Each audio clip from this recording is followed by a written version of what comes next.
So, what's up guys? Magandang araw sa inyong lahat. So, kamusta po kayong lahat dito sa amin sa Mindoro? Ay maaliwalas ang panahon, mainit, bagamat may bagyo ay ganito pa rin ang panahon sa amin sa Mindoro.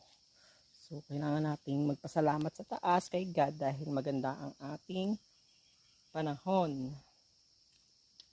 So, for today's video ay ipapakita ko sa inyo na ang bango talaga ng hangin kapag ganitong season. So, kapag ganitong anihan ng palay, ang bango ng hangin at ang fresh, amoy pinipig na bagong bayo. Wow! Amoy na baga kayo ng pinipig na bagong bayo. Papakita ko muna sa inyo guys yung inaning palay dito sa amin. So, dahil nga nagpaani na ng palay din sa amin, ay ipapakita ko sa inyo ang